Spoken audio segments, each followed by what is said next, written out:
All right, we are back with green power. But however, Alan first has got a Russian TLS cert authority. Yes, Russia is finding itself increasingly cut off from the internet in addition to the world economy. And one of the problems that the Russian internet's having right now is that certificates are expiring. SSL certificates are expiring, or in a few cases, even being revoked. And when that happens, then it's no longer to use SSL TLS and therefore HTTPS in order to establish a secure connection with a Russian website, including some banks such as Sberbank, a very large and important bank in Russia. So obviously this is an issue for secure communication in Russia, especially at a time when that's probably more important than ever. And so Russian government has gone ahead and created its very own certificate authority to issue these SSL certificates, which it can do, sort of, except nobody outside of Russia will dare acknowledge this certificate authority because it also enables the Russian government to intercept and decrypt secure communication. Sounds like a win-win, just like the Chinese digital currency. Yeah, that's right. Totally a win-win. So at this point, it's available not for the mainstream browsers such as Edge or Chrome or Firefox, but only the Russian tech company browsers, which are Atom and the other one I forget the name of. So those have been updated and will now accept this new Russian certificate authority. But you have to wonder how many of your average users in Russia are going to really be able to figure this out and implement it. Well, you don't want your citizens, you don't want your Russian citizens going on the internet anyway. They should just watch state propaganda on TV. That's true. If anything, the government wants people to use the internet less now. So maybe this is all part of the larger plan. Well, it's one of those many side effects of boycotting, blocking them off of everything. Yes. Yeah. All right. And so my students, I didn't think this story mattered. And then my students said, gee, that's an important story. You should talk about it. So last night I finally looked into it. Google bought Mandiant, which that the funny thing is it was Google Cloud that bought Mandiant. And that really makes no sense at all because Google Cloud is obviously one of those Google things they're just going to give up on and die. In fact, they already announced that if Google Cloud doesn't manage to become the #1 or #2 cloud provider by 2023, they're going to pull the plug. And it obviously is not going to do that because Amazon is the king of cloud and Microsoft is #2 because they have all that Active Directory and Microsoft Office 365 and all that stuff for the Microsoft shops. And what on earth could Google possibly offer that could compete with either of those? And the answer is nothing. But apparently they made this plan. They paid a huge amount of money, $5 billion, their second largest acquisition ever, to buy Mandiant. And now they said they are going to make Google Cloud the secure cloud with all this Mandiant software supposedly making it more secure. And I guess they think that maybe they can market higher security as a market advantage. And we will see. At some point, all these breaches will reach the point where making a secure cloud is something you can sell, like you can sell dolphin safe tuna because a lot of people care about the dolphins. I'm skeptical that companies actually care about security enough to go for the more secure cloud, but I guess we'll see. They're really going to do it. Mandiant is certainly a strong player. And they have listed, they're going to have managed defense services on it and so on. Of course, Amazon has a bunch of defense products. I don't know how good they are, things like Guard Dog and something Sentry, but you have to pay for them all, so I've never played with them. Anyway, Mandiant will have the secure cloud soon in Google. And that would be pretty interesting. Wrinkle to this whole situation is that about a month, or rather a few weeks before the acquisition, Microsoft was supposedly in talks to acquire Mandiant. That would have made a lot more sense to me. Yes, it would have, but perhaps Google acquired Mandiant as a defensive acquisition just to prevent Microsoft from getting their hands on it. If so, I can hardly believe they'd pay that much money for something they're not really going to use. I think one issue that I've also read is that Google doesn't really want to abandon Google Cloud, because if you I mean, anybody abandoning the cloud at this point is giving up the whole future, probably. So they really need to somehow make Google Cloud survive. So I think they're trying desperately to make Google Cloud have some way to be more relevant. So we'll see what happens. Anyway, then Kaitlyn has got renewables. We do have renewables. We have a lot of renewables, actually. So there's an article at renewablesnow.com. And it's talking about how, well, it's by, let's see, Ken Blosson. I hope I got that person's name right. So it's talking about how 81.07% of all the new domestic electrical generating power in the last year was generated by renewable sources. So this includes things like solar, things like geothermal energy, and hydroelectric power, which we use a lot in the Bay Area. And those windmills that Donald Trump has been talking about. Right, windmills. So it's funny we should be talking about like windmills and the president's disdain of windmills and renewable power, because it's one of the big reasons why we really need to be moving over towards these energy sources is because of domestic security. We rely way too much on foreign oil, and we depend on a lot of foreign governments, which we otherwise should really have nothing to do with, like the Saudi Arabians and Russia. But we rely on them for like oil reserves and stuff like that. And if we go energy independent with these renewables, it helps us in terms of our domestic strategy and domestic independence. So it is a little strange to see a sitting president, mouth windmills, but I'm sure he's just, he has his reasons, I'm sure. But what was funny was Biden ran on a campaign of absolutely ostracizing the leader of Saudi Arabia and making him a pariah everywhere. He's the rottenest guy on earth. And then last week he's calling him and he said, he won't take my call. Why not? Yeah, why not? It's like he doesn't like me or something. Yeah. I mean, Biden goes and opens up a bunch of US, oil reserves and starts, taking money away from Saudi Arabia and bad mouthing them. And all of a sudden, Saudi Arabia doesn't want to talk to Biden. I don't know why. Yeah, I know. Well, that's the thing. Yeah. But we are on our way to more and more renewable energy. Not only are we up to 81% of total capacity being generated by renewable energy sources, it's going up every year. Now, energy consumption is also going up. So we are seeing, despite the fact that more and more of our electricity is being generated by renewable sources, if you just look at total amount, we actually see a slight increase in our usage of non-renewable energy being used. But the rate of renewable energy usage and sort of phasing out the old style energy production, eventually what's going to happen, and sooner than later, is that as the old non-renewable productions start getting old and breaking down, they're just going to be replaced by cheaper renewable energy, and there will be incentives for that as well, like I said, because it's a security issue, domestic security issue, that we do this. So anyway, this is good news. Good news, win-win all around. The environmentalists get renewable energy. The political situation in America gets stronger. We get more energy independence. Hopefully, also energy prices will go down. So especially now when everyone's freaking out about their gas prices. Imagine if we didn't have to deal with gas prices anymore fluctuating. Ooh. That would be nice. Yeah. All right. And so then Alan has got SATCOM terminals. Yeah, this is a really interesting blog posting from a fellow by the name of Ruben Santamarta on his blog.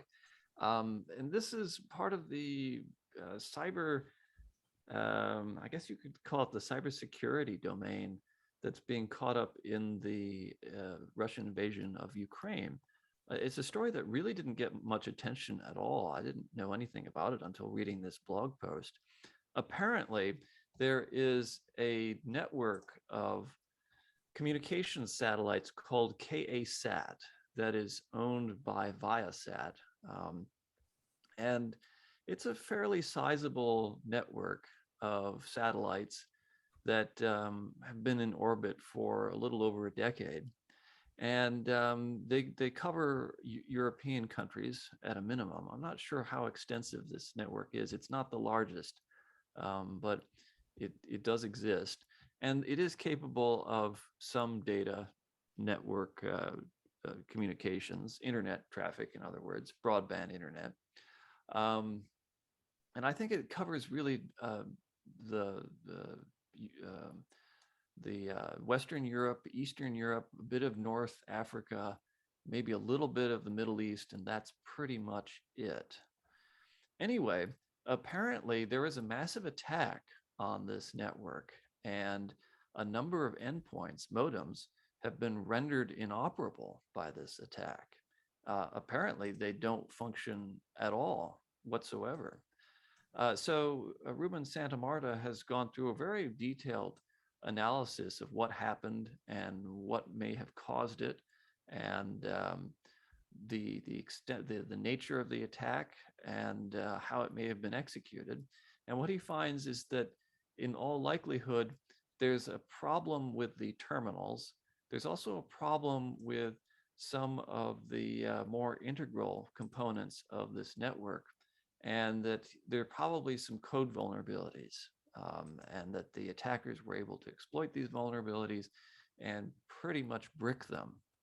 And so this was almost certainly intended to knock out communications inside of Ukraine. Who knows, maybe there's some military application to this communication, but there was a lot of collateral damage too. And so these terminals throughout Europe were damaged, and Greece and Germany and other countries as well. So a really interesting analysis of a somewhat obscure technology, but still a really important one, and one that hasn't gotten nearly as much attention as one would expect so far. Yeah, well, I'd seen some articles about this, but it's hard to understand. But it does sound like this might be the actual Russian attack they've been warning us about. Yeah, exactly. But very far from proven. Yeah. Right. Very far from proven, and not, since it's not a very large network, it doesn't have a lot of users. It hasn't impacted people's daily lives. Is that network important in Ukraine for some reason? I have no idea. Yeah. All right. Anyway, so now I've got a Hidden Brain, which is one of my favorite podcasts, from a guy talking about psychology, and he brought on a guy named Abhit Banerjee, who got the Nobel Prize in economics for doing something close to my heart. Economics had been basically run as a religion, where you would just wave your hands and make up a reason why something things are, and then design a public policy based on just an idea you made up. And he said, let's try experimental science. So they had a problem. Like, one of the great beliefs is schools, what matters is the teacher-student ratio. You need a smaller class size or more teachers, and then you'll get more education done. So just to test his idea, he said, let's do a simple experiment where we know the answer. We're going to take these rural Indian villages where they have like little schoolhouses with just one teacher, and we'll put in 2 teachers, because that we can do that with a small budget. And then, of course, things will get a lot better, and nothing improved at all. And he said, that must be wrong. So he tried it again and tried it again in different conditions.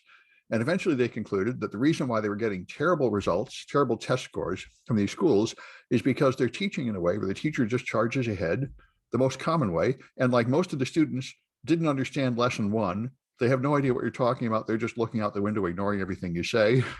They're not with you, and you need to change your teaching method. And that introduced his glorious attempt to use scientific methods. Another thing, then he went to a vaccine clinic where they had some vaccination stations in rural parts of India, and they would try to like put up posters and say, everybody needs to get vaccinated. This will really save your life and everything. And some terribly low number of people, like 5%, would get vaccinated. And they would try putting up scarier posters. And then they had theories like, these people are just hopeless. They've been brain damaged from bad nutrition. You can't get through to them. Nothing can ever save them. And he said, well, let's just try giving them a bag of lentils. You get a 2-pound bag of lentils if you get your shot, which is a small reward, but it's nice. Suddenly vaccination goes up to like 30 or 40%. He said, what's really going on? It's not that they're stupid or brain damaged. They're just busy. And they put off the vaccine. Oh, I don't really need to do that. I can put it off till next month. But if there's some kind of prize, they say, hey, I'll go get my prize. That would be great. So anyway, that's how he got the Nobel Prize, actually using experiment instead of just prejudgment to decide why people do things. Now, Some why didn't we all get $100 check when we got our vaccines? That would have been nice. They tried that. They gave people a glass of beer in Pennsylvania. They gave them $100 other places they put them in a lottery, and none of that really mattered because I don't think Americans were refusing to get a vaccine for that reason. But Indians were. That it was just too much bother, and if you gave them a minor incentive, they'd go do it. I think in America, we know people didn't get the vaccine because they were believing the Russian disinformation on Fox News, the massive disinformation. They believed that the vaccine was dangerous and that COVID was not dangerous. And they still believe that. But it was not that they were just ignorant and superstitious. They've actually been programmed by a steady stream of disinformation. There's a different It's just like in Russia right now, where you have people calling their grandmothers in Ukraine being like, oh my gosh, we're being bombed and Russia's invading. And because the Russian news is not covering that and they have their own narrative they're telling the public, the grandmothers don't believe the grandchildren. Yeah. Just like here, most people, their parents believe all sorts of nonsense and you can't get anything through to them because they watch a steady diet of propaganda. Yeah, and it's just funny that age seems to play a big role in all this, right? It's not just, you would think of it's just like propaganda, the young people especially would be the most susceptible. But what we're finding is a lot of the older generation who should know more than anyone that, how propaganda works, how government lies work. I mean, they seem to be the most affected. Well, but see, when I was a kid, there were only 3 channels and they had news and the news was all the same. And as far as anybody could tell, the news was pretty much reliable. So we got in the habit of trusting what you saw on TV news. I think that might be it. Yeah, but once again, remember we were talking about the guy who puts the theories to the test.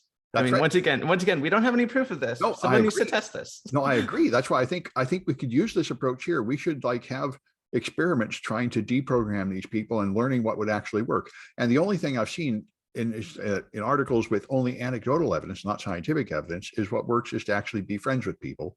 So which I know is they've shown this works for things like gay people. If you're actually friends with a gay person, then you stop hating gay people so much, because then it becomes a real human issue instead of some abstract, scary thing.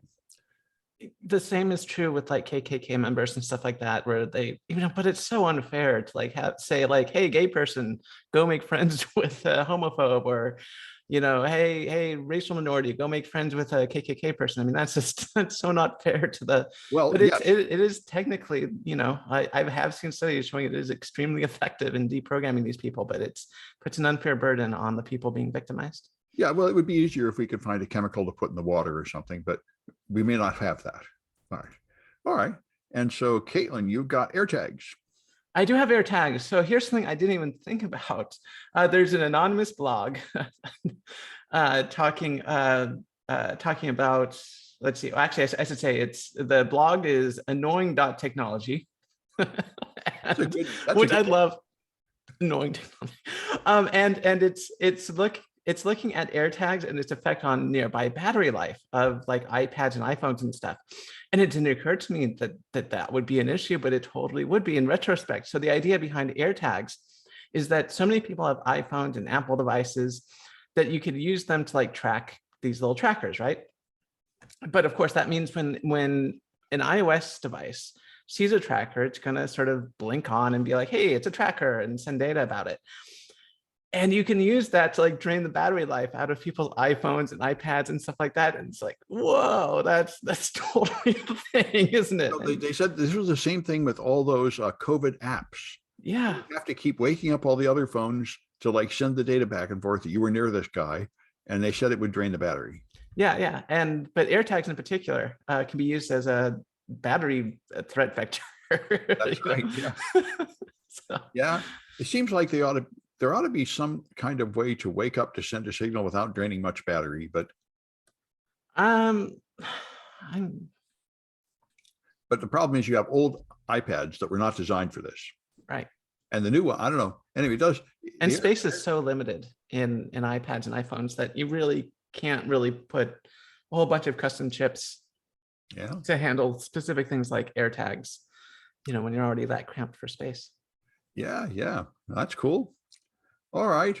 And so Alan has got a first for us. News from Tucker Carlson. See, Tucker we're Carlson. scaling up our product here.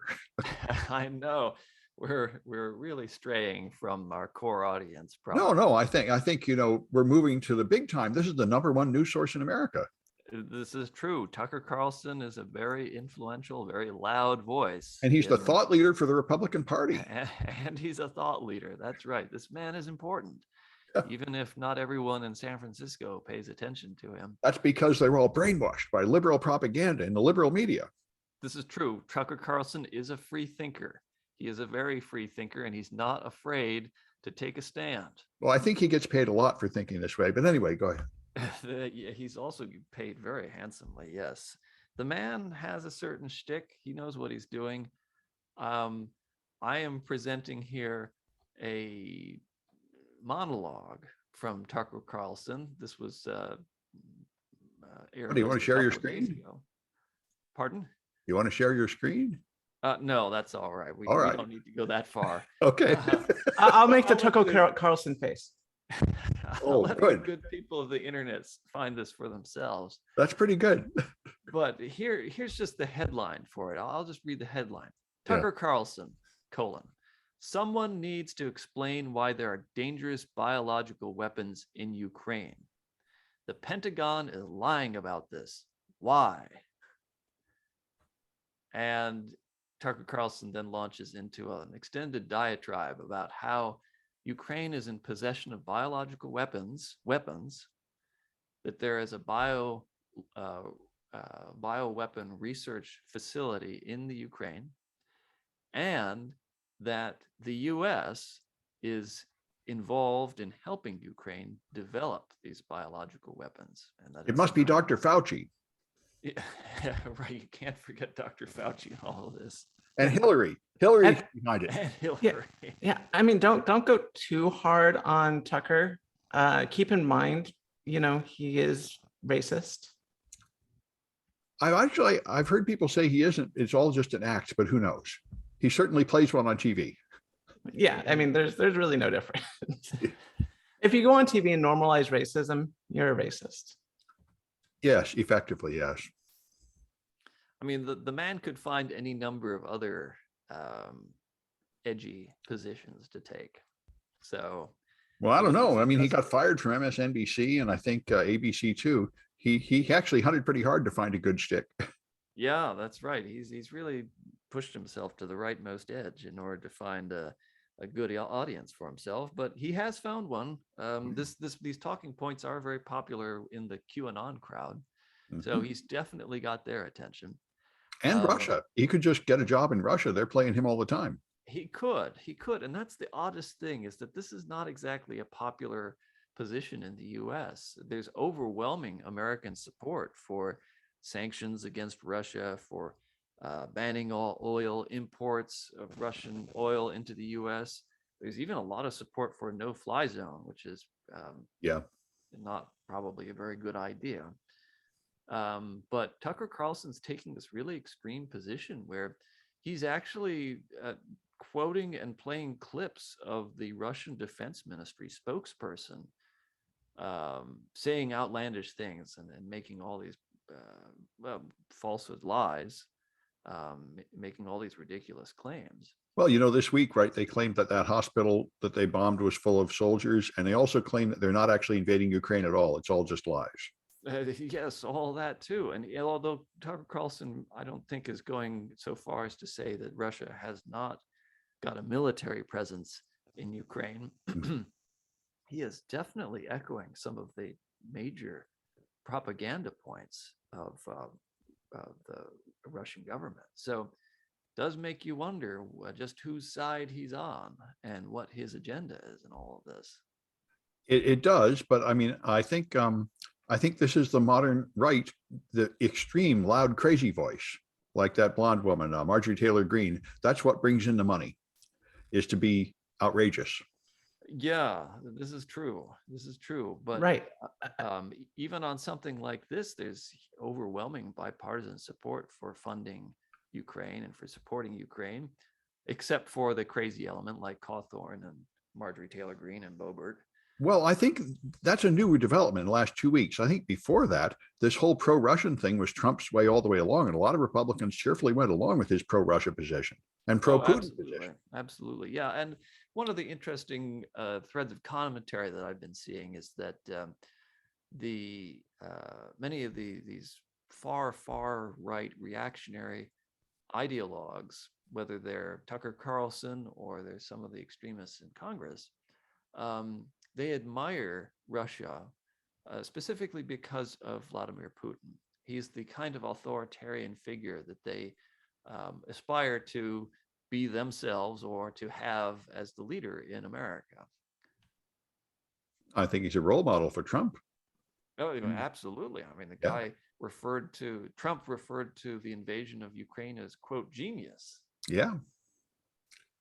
Yeah. And actually, by the way, I did hear an explanation of those biological labs in Ukraine from my own, left-wing propaganda that I like a whole lot better, which is they're left over from the USSR. And the reason the United States is helping with them is we're trying to help clean them up.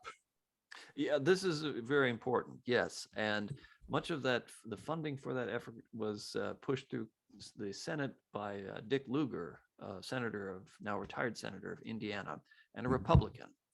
And he was instrumental in both organizing and funding the American effort to dismantle those labs. Well, I'm so old, I remember a time when the Republicans were actually against the USSR and in fact quite instrumental in bringing down the USSR. And it was a huge part of their identity with Reagan. It was. I couldn't believe it. Like everything else about Trump, I couldn't believe what he did to the Republican Party. And I remember I liked the book from the previous leader of the Republican Party, just published a book saying it was all a lie. Apparently, we didn't believe any of this stuff we said we'd believe because everybody just betrayed it on a dime. Well, you have to give some credit to Russia and Putin also, because Putin and Russia have done an excellent job of courting and cultivating and grooming a lot of these personalities, both on the far right and the far left. Even though Russia is very clearly an autocracy verging on a dictatorship, and even though it is really got a very strong kind of a pan-Slavic nationalist ideology, Putin has pushed one. Russia has somehow managed to attract just enough support from far left ideologues, just as it has from far right ideologues, including the Democratic Socialists of America, the DSA party. Really? Which apparently has all but endorsed the Russian invasion of Ukraine. Well, I know some DSA people. I haven't seen that. Boy, that's not going to be popular. And I'm going to need to look into this some more, but the DSA certainly has not been very vocal in its criticism of the Russian invasion. And so it's amazing that that Putin has been able to unify both the extreme, well, I shouldn't say extreme, but the far left and the reactionary right into supporting its aggression. The Russian excellence in propaganda is certainly not matched with excellence in military action. Their troops seem to be the F troop. Yeah, and their propaganda around the war has mostly been pretty bad too, except in mobilizing a few figures like Tucker Carlson. Yeah. All right. And let's see. That sort of disoriented me. All right. Yeah, here, back to me. Right. So Biden put out an order on cryptocurrencies, an executive order, and the cryptocurrency people seem very happy with it. Of course, one huge problem with cryptocurrencies, except for, of course, the technical reasons why a lot of people say they shouldn't exist at all, but I finally gave up on that. They're here whether you like it or not. But one problem is that their regulatory position is incredibly uncertain. And, China banned it entirely. The US might ban it. They might tax it. They might limit it. And that uncertainty is bad for the market. And now apparently this is considered a positive step. Biden says they do want to regulate it, do something about the fraud, avoid the worst offenses, but they also want to research making a United States central bank digital currency and so on. And so the crypto market seems to like this. Here's the plan. protect consumers, financial stability, do something about illicit activity, and the usual stuff. And that's why I was just talking to a financial professional yesterday. And I said, my feeling is in about 10 years, the cryptocurrencies will be just like all the other investments and banking things. They will be a regulated part of our economy and no longer a crazy outlier. All the regulations will move in. And I was pleased really to see the sanctions against Russia applied to cryptocurrencies and effectively applied to cryptocurrencies pretty fast. And so I think they're going to end up having to play by the rules just like everybody else, at least the ones in America will. And so they are growing up and becoming mainstream. And, hopefully with Ethereum too, they will also stop using so much energy, and that will remove one of the big complaints about them. Anyway, and then Kaitlyn has got a magic mouse. Yes. The Verge has an article written by Jay Peters talking about how the year of our Lord, current year, the magic mouse still charges from the bottom. I couldn't believe it when we had some of these in the lab. And I said, well, you need to charge up. Then he showed me what you have to do. And I said, you're kidding. That can't be. Yes. You have to plug it into something overnight and you can't use it. You can't charging. What the hell? Yes. From Apple? I mean, Apple is supposed to be the king of like beautiful, usable stuff. Yeah. And there's like, okay, so everyone complained about this when it first came out years and years ago. Yeah. And Apple has been slowly improving their products. Like apparently the Apple Pencil they use with the iPad no longer requires you to stick out the bottom of your iPad while you charge it. They fixed up some of the complaints about the Apple remote control and everything. They put ports on the front of the systems. I charge my phone wirelessly. Why yes. don't you charge wirelessly? Yes, and they have. Oh, and they recently updated the ports on the MacBook, so it's not. So they have now MagSafe again, and all stuff. And so Apple's does take advice. They do take criticism, except when it comes to the Magic Mouse. Does the battery last forever? That's what I wonder. I mean, maybe we only charge it once a year or something, but I don't know. I mean, maybe. I mean, I use I use one of these things, a Logitech thing, and it runs off one AA battery. I have a rechargeable in there, and I've never gotten it to the point where it like needs a recharge. So I mean, the batteries I'm sure do last a very long time, but the fact that you have to like turn it over, put it on its belly like a little turtle, and like charge it up like that is absolutely ridiculous. And you can't your computer. Yeah, and they redesigned the Magic Mouse recently and re-released it, and they still had the charging thing on the bottom.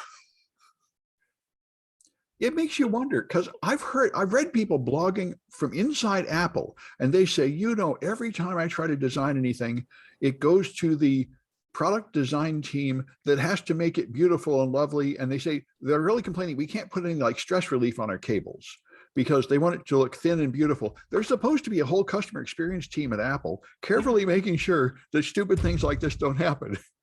Well, I mean, that has been a big thing with Apple for a long time, is that they care more about their aesthetics than the technical insights. Right. And I know that might seem weird because Apple does make some pretty good systems. The thing is, like, for example, what I'm talking about is, for example, in the MacBooks, they specifically, and their phones too, and pretty much all their devices, they really want that thin profile. Yeah. And so instead of using the optimal components, like for things like resistors or capacitors, they use the smallest available. And the system will run great for a few years. And then you might notice, it's starting to get a little hiccups. And a lot of longtime Mac owners will know exactly what I'm talking about. Things will suddenly start not working right. And you very rarely see Macs lasting, more than 10 years. I mean, and that's because, they really focus on the aesthetics and the cables too. I can't tell you how many times the little silicone coverings on their lightning cables have been completely disintegrated, and people have to buy like new lightning cables all the time instead of using and the thing is, I know Apple likes aesthetics, but I mean, you can get, for example, a really aesthetically pleasing braided cable like this, right? Apple could do something like that. And this is strong. It's not going to wear over time.